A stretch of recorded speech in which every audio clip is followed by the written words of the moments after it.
Curious Lloyd. The following video contains highly graphical images, which some of you may find highly disturbing, but please be aware that this was an unhumanely true historic event. On December of 1937, the Japanese Imperial Army marched into China's capital city of Nanking and proceeded to murder 300,000 out of 600,000 civilians and soldiers in the city. The 6 weeks of carnage would become known as the Rape of Nanking and represented the single worst atrocity during the World War II era in either the European or Pacific theatres of war. The actual military invasion of Nanking was preceded by a tough battle at Shanghai that began in summer of 1937. Chinese forces there put up a surprisingly strong resistance against the Japanese army, which had expected an easy victory in China. The Japanese had even bragged they would conquer all of China in just 3 months. The stubborn resistance by the Chinese troops upset that timetable, with the battle dragging on through the summer into late fall. This infuriated the Japanese and whetted their appetite for revenge that was to follow at Nanking.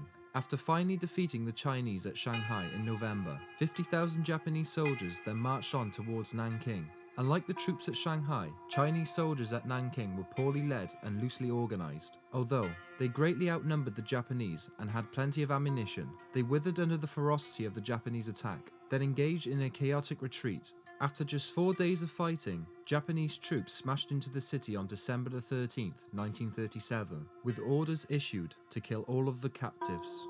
Now this is the part of the video where I shall have to tell you that you will be watching at your own risk, as the next following images contain highly graphical images, which some of you may find highly disturbing, but please bear in mind this was an unhumanely true historic event.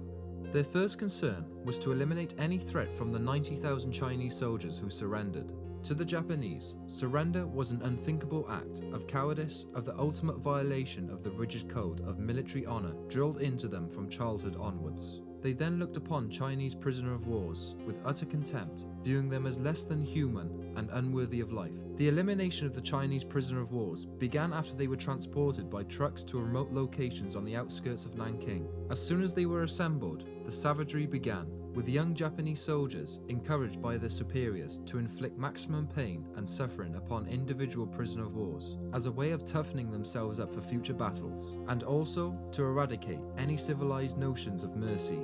Film footage and still photographs taken by the Japanese themselves documented the brutality. Smiling soldiers can be seen conducting bayonet practice on live prisoners, decapitating them and displaying severed heads as souvenirs, and proudly standing among mutilated corpses. Some of the Chinese prisoner of wars were simply mowed down by machine gun fire, while others were tied up, soaked with petrol and burned alive. After the destruction of the prisoner of wars, the soldiers turned their attention to the women of Nanking, and an outright animalistic hunt ensued. Old women over the age of 70, as well as little girls under the age of 8, were dragged off to be sexually abused. More than 20,000 females, with some estimates as high as 80,000, were gang raped by Japanese soldiers, then stabbed to death with bayonets or shot so they could never bear witness. Pregnant women were not spared. In several instances, they were raped, then had their bellies slit open and their fetuses torn out. Sometimes, after storming into a house and encountering a whole family, the Japanese forced Chinese men to rape their own daughters, sons to rape their mothers,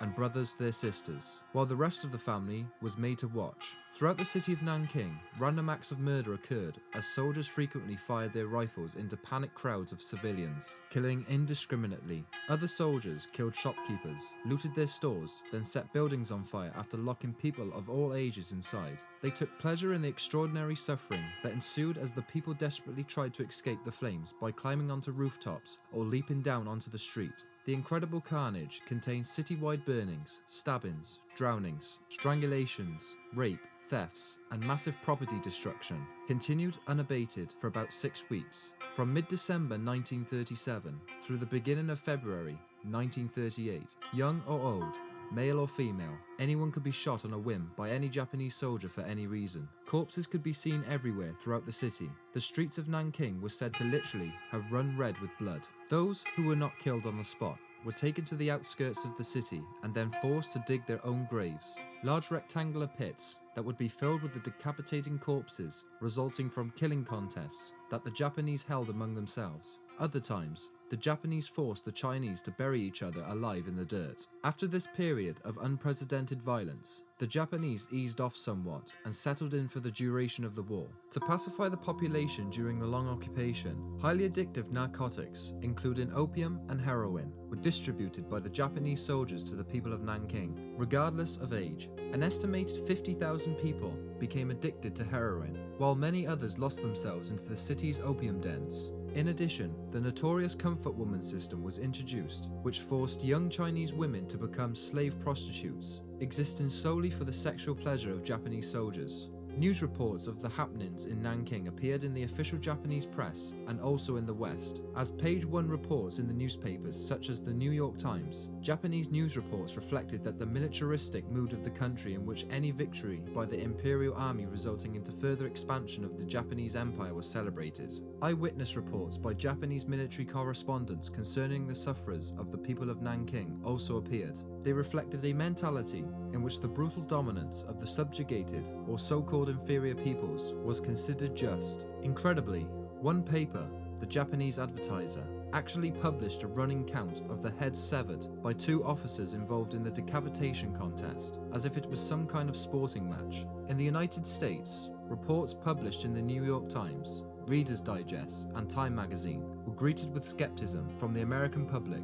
The story smuggled out of Nanking seemed almost too fantastic to believe. Overall, most Americans had only a passing knowledge of little interest in Asia. Political leaders in both America and Britain remained overwhelmingly focused on the situation in Europe, where Adolf Hitler was rapidly rearming Germany while at the same time expanding the borders of the Nazi Reich through devious political maneuvers. Back in Nanking, however, all was not lost. An extraordinary group of about 20 Americans and Europeans remaining in the city, composed of missionaries, doctors, and businessmen, took it upon themselves to establish an international safety zone using Red Cross flags. They brazenly declared a 2.5 square mile area in the middle of the city off limits to the Japanese. On numerous occasions, they also risked their lives by personally intervening to prevent the execution of Chinese men or the rape of women and young girls.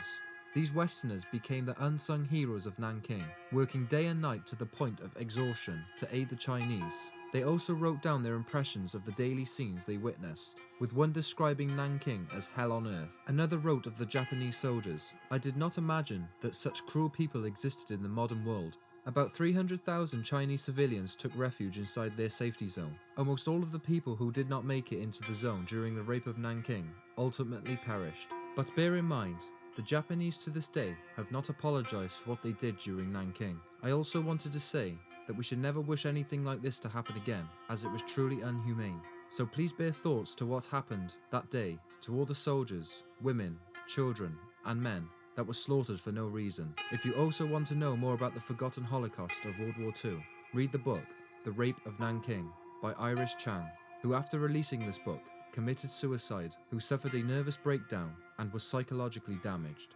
If you enjoyed this video, give it a like, and I will catch you again next week. And I would just like to say thank you for supporting me and watching my videos.